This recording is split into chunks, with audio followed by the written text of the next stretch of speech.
Hello, ladies and gentlemen. Welcome back to the Pagos All-American Camp for the Voice of Reason. This is Jake Schwartz, and look who I just bumped into. One of my closest friends and a man who, I guess it's safe to say, was the reason I became a Temple fan. I don't care what anybody says about this man. I still think I'm a better athlete than him, though. But, you know, for now, he's actually enjoying life as a parent. He is now officially, I believe, retired from basketball. If I'm correct about that, you are no longer playing professionally. Lynn Greer, it's so good to see you as always, my friend. You got the voice in the building. Can we not have an event without the voice? Right about that. Lynn, and so why don't you go ahead and tell everybody, of course, in the YouTube world or internet world, what you're doing these days? Well, you know, after retiring from basketball for 13 years, I'm just following my son around. You know, he's starting to play basketball and really enjoying it. So, you know, to follow him around in camps like this and to watch him play is fun for me.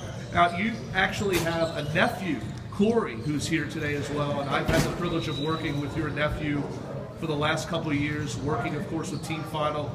I obviously talked to you earlier. You were mentioning that you're still kind of taking your time with where you're going to get your son into high school. He is now in middle school, so he is an 8th grader, and obviously as an 8th grader, it's got to be a thrill, of course, for him to play at a camp like this and to play at a high type of level. I mean, you know, I've already heard the stories about 13 different states that are here, so to have him being invited and to play with those type of talent, that's obviously got to be a nice honor. Now, you started, of course, obviously, I know exactly where you're from. I know where you grew up. You're an engineering and science boy of George Washington Carver. You were one of the reasons that I started watching Temple basketball as a kid. You're one of the reasons I attended Temple as a kid. My whole family is Temple alum, actually, except for my little sister. She actually went to the school whose team you scored, I think, 7 3-pointers in a game. Cincinnati, I'm only teasing. She goes to Division III Muhlenberg. But other than that, everybody else in my family is a Temple alum, including myself. And we watched, my father and I, when I was little, watched when you hit 7 threes against, at the time, the #1 team in the country, the Cincinnati Bearcats. I mean, can you really just... Can you take us, I guess, through that game when that was a time basically when Temple was a national ranked team? Yeah, that was a big game for Temple playing against the #1 team away in their home, and I think I was a freshman that year, and just to actually get time in that game was big for me. You know, I was nervous, obviously playing against Kenyon Martin and guys like that. So you know, but my game was always just to shoot. So when I got those opportunities, I got up some good looks, and they just happened to go in, you know. And, that game is something that a lot of Temple fans really remember. Well, you know, we've had a lot of great Temple alums who have come back, of course, here to this camp. Tim Perry, I believe, spoke here yesterday.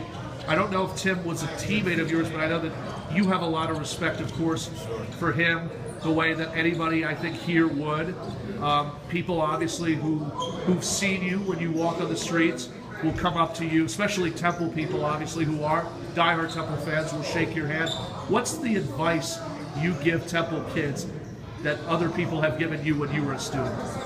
Just to work hard. I mean, that's kind of it's bigger than Temple. You know, everybody knows just to work hard, because there's so many kids out here, as you see at this camp, and there's other camps going on. So there's so many kids that are working hard. So if you want to be elite, you want to stand out, you have to work harder than anyone else.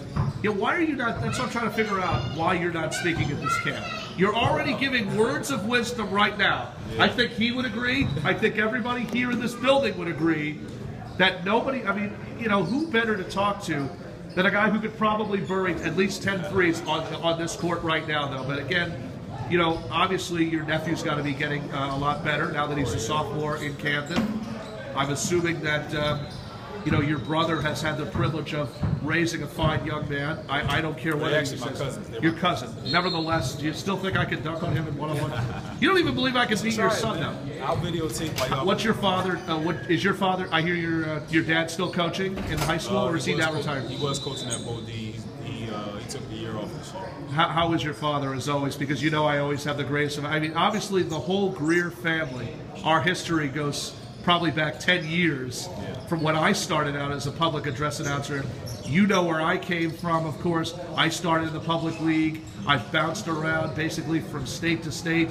You know that I'm the one and only voice. There is not a better athlete in this world than the voice. Right. And I still think if we played one-on-one, we probably would win. Well, we appreciate you stopping. But Lynn, always a pleasure to see you. You're as good as the voice is to announcing, and good luck the rest of the way, and good luck to your son, of course. And, you know, I'm looking forward to working with him. Lynn Greer, of course, joining us here on The Voice of Reason. We'll be back with the Pangos All-American Camp here in Thoroughfare, New Jersey.